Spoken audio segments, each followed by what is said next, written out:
So the way that we're going to do this is we're probably going to do maybe 5 to 10 because I've got a fair bunch on a piece of paper here.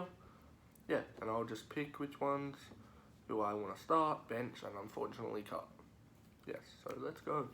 The first one is a prime one, which is just players in their peak form. Yes, so we've got Marc Gasol, Pau Gasol, and Nikola Jokic. So I think all three of those people are definite, units. They can help their team win games. I just think out of those three, Nikola Jokic is he probably will get, he will get to where the Gasols were at their prime, but I think I'm going to have to go Pau Gasol starting, just because he's a Lakers icon.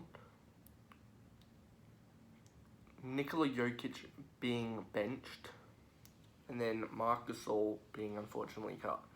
It was between Marc Gasol and Jokic for the bench spot. I just think Jokic would be more efficient. He probably can shoot the three just a little better than Gasol. Yeah.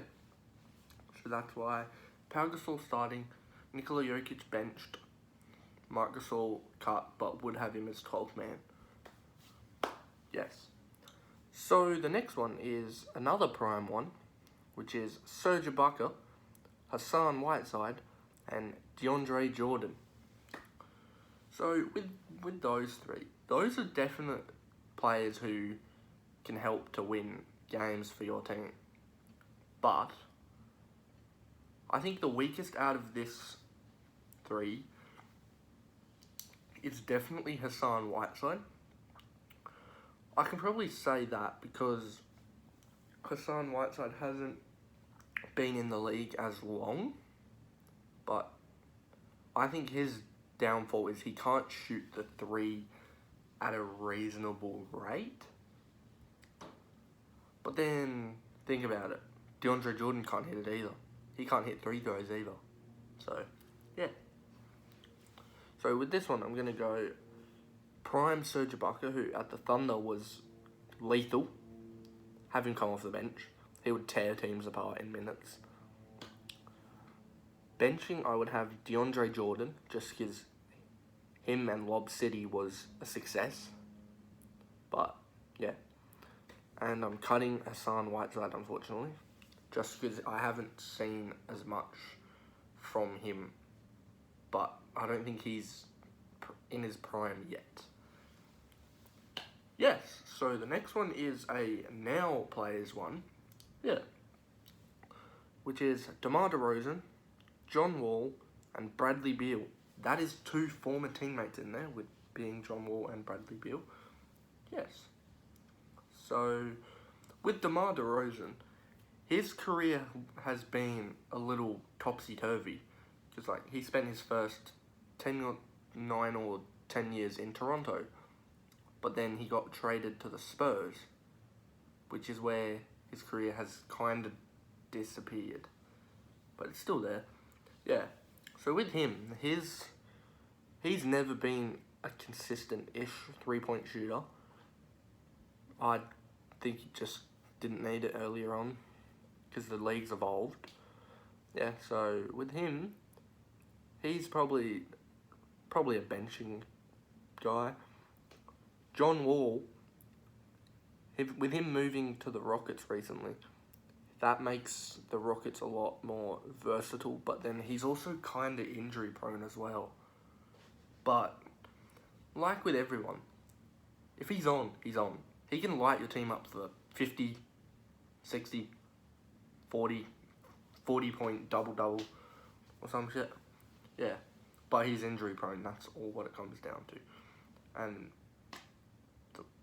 Mr. Bradley Beal, he's probably been the most consistent out of these three, with I think with him having Westbrook on his team this year, he is going to have a lot more pressure off him, just because last year and probably a bit of the year before, he was more having to be the main scoring option, but with Westbrook there, who's hopefully going to be fit, is going to make that better. So I've got Bradley Beal starting, DeMar DeRozan being benched, and unfortunately John Wall being cut just because of his injury proneness, and he's inconsistent. So next one is Kentavious Caldwell-Pope, the one-time NBA championship winner with the Los Angeles Lakers this season, or last season. The emerging superstar, hopefully, Tyler Hero, and the Great Britain-born OG Anunoby, I believe. Yes. So that is 3 tough ones, just because they're all good in their own little rights. Because KCP is good at 3-point shooting. His defense is probably good. It's just not as good as other people. You've got Tyler Hero. His 3 is good. He can shoot the mid-range well. He's young, so he's got his future ahead of him. While with OG Anunoby, you've just got good defense who can hit the 3 at a reasonable rate, I believe. Yeah. So I'm not going to try and be biased on this one, but I'm going to have Tyler Hero starting, just because he's got a lot of potential. OG Anunoby, because when he's on, and his defense is what I think helped the Toronto Raptors win that championship. I think he was there. And then unfortunately being cut is KCP. I just think his isn't as where it should be, even though I'm not trying to criticize him.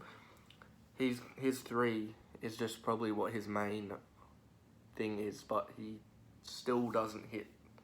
He's inconsistent with 3s, basically. Yes. So, the next one is Eric Bledsoe, Patrick Beverley, or Marcus Smart. I'm going to smack this one out quickly.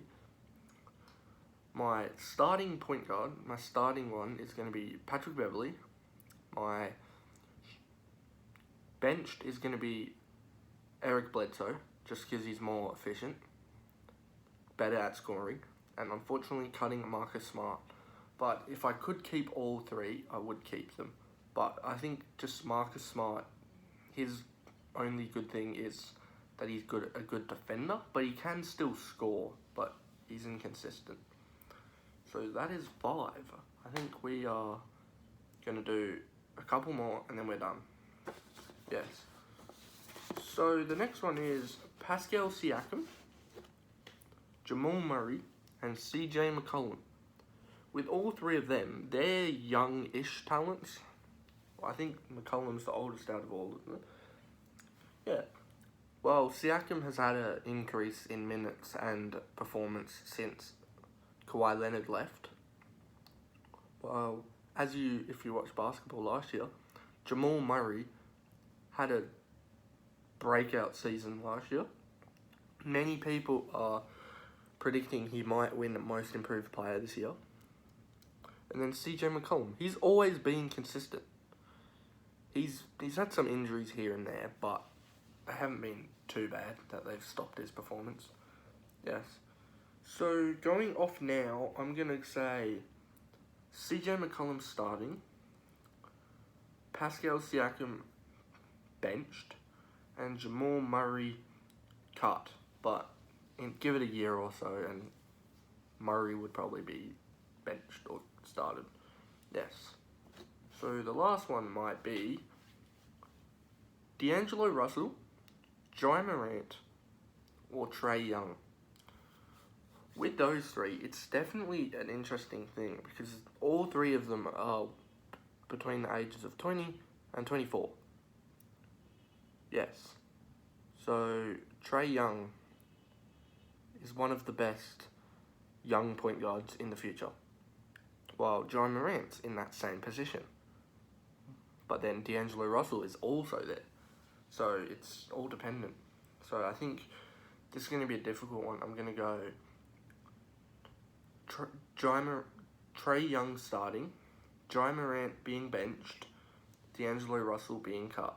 Even though I'm a fan of D'Lo, I just think he isn't as pivotal to teams as those other two are going to be this year.